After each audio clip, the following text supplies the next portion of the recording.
Eh, Saludos a todos desde la Universidad Pablo de Olavide de Sevilla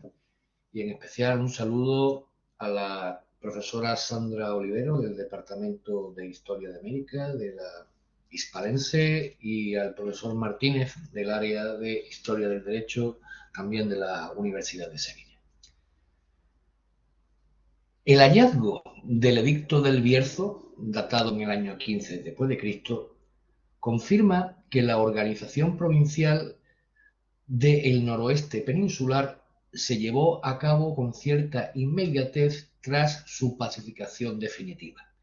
pero que también esta organización provincial fue algo más compleja de lo que en principio se creyó.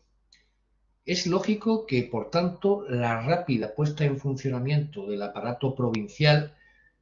pueda avalar la creencia de algunos autores sobre el móvil económico que descansa en la conquista de los territorios ocupados por astures, cántabros y galaicos, por cuanto la organización provincial facilitó una explotación sistemática y rápida de los recursos auríferos de esta zona. Así, Astúrica Augusta resultó ser desde muy pronto un núcleo de centralización de la gestión de las zonas auríferas de la Tarraconense, y allí se estableció la sede del Procurator Metallorum, un funcionario con plena jurisdicción encargado del control directo de los ingresos procedentes de las explotaciones mineras en su condición de alto representante del fisco. Según una tesis propuesta por Sánchez Palencia, la importancia de estos centros mineros fue tan clara que en tiempos de Vespasiano o Nerva se creó la Procuratela de Asturias y Galicia. Este funcionario, el Procurator Metallorum, es de tal alcance en la materia que no debe descartarse su existencia antes incluso de la reglamentación de Vipasca. En centros mineros que, por haberse cedido el aprovechamiento de sus yacimientos, solo interesaban al fisco desde el punto de vista recaudatorio, o poco más.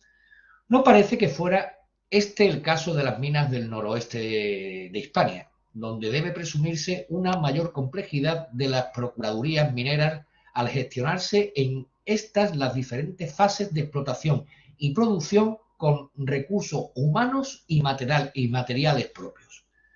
Por ello, Rodríguez Ennes cree que la administración de las minas se hallaba centralizada en un procurator a rationibus con sede en Roma, al que se subordinan los procuradores provinciales de rango ecuestre, y bajo estos estarían los libertos imperiales de los distintos distritos mineros.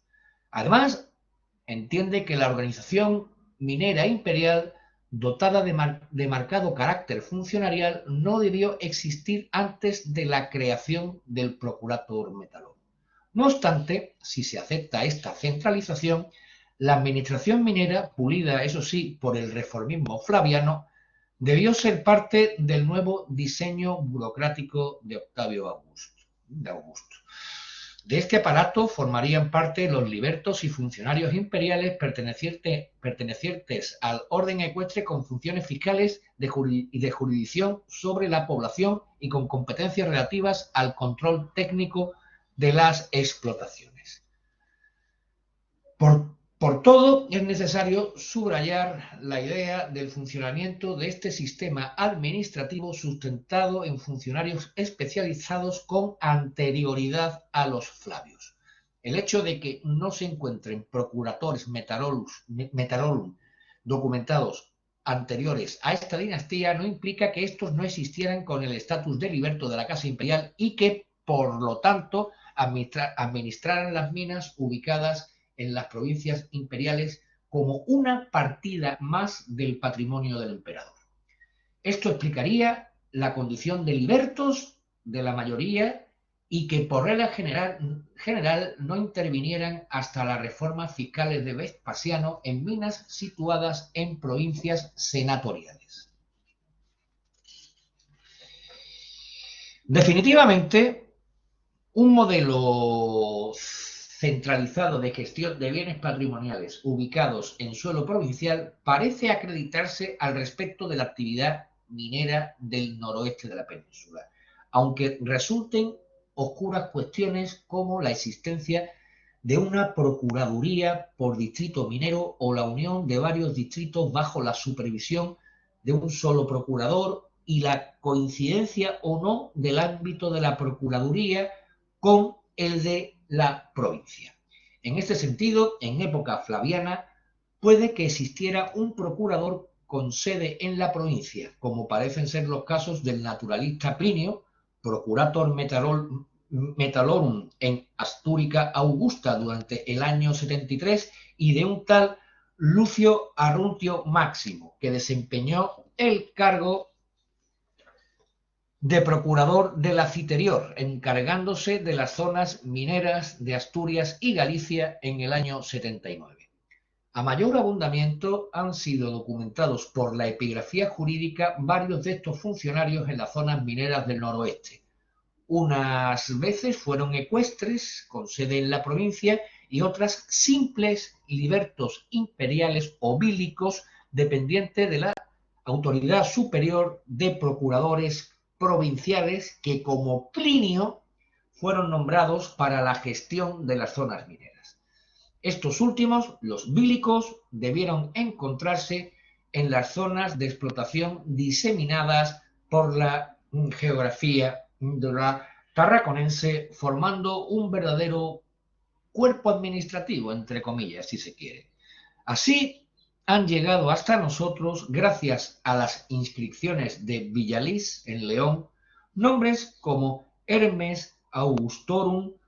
Libertus, Zoilus Augustorum Libertus, Aelius Flavius Valerius Sempronianus,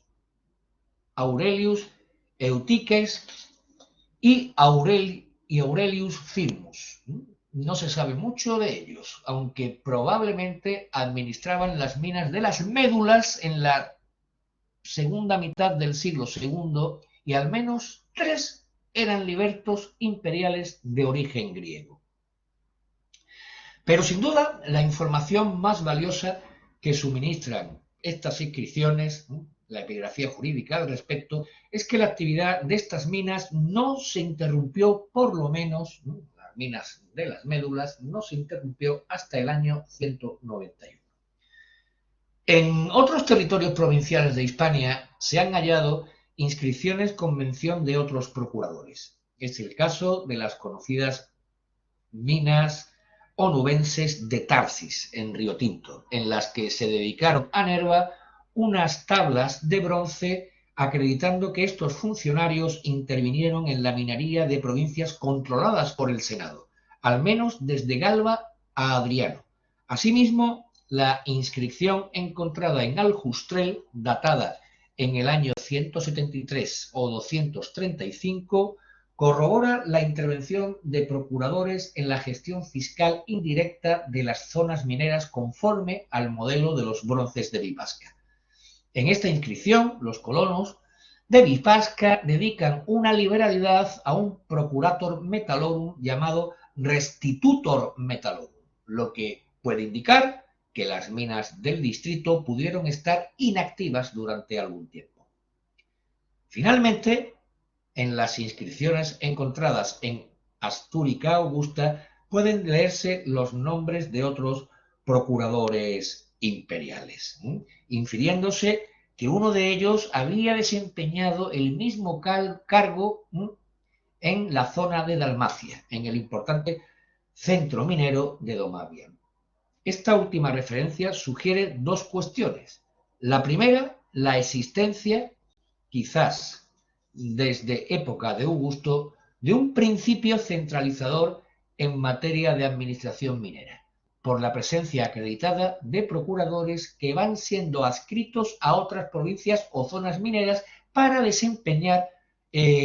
funciones similares. Y la segunda, consecuencia de la anterior, el vínculo que se acredita en esa idea centralizadora entre los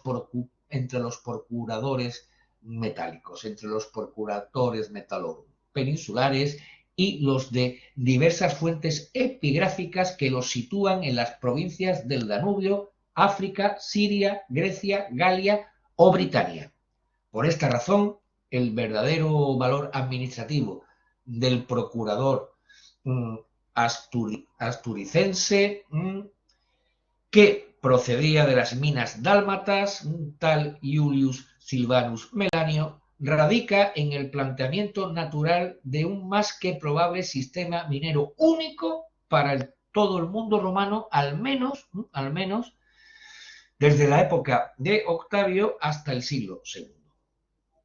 A través de este sistema centralizado, el fisco y sus procuradores hubieran asumido la gestión directa de las explotaciones de la minería aurífera del noroeste peninsular y también, como regla general, tras los bronces de Vipasca, el control impositivo de los aprovechamientos mineros cedidos a particulares. Dicho de otro modo, es posible que pueda hablarse de un régimen minero provincial uniforme y no concebible sin estos funcionarios, cuyas competencias administrativas comprendiera, por un lado, la gestión directa de las minas de oro y, por otro, el aprovechamiento indirecto con el establecimiento de imposiciones fiscales de la minería de otros metales, incluso antes de la legislación de Vipasca,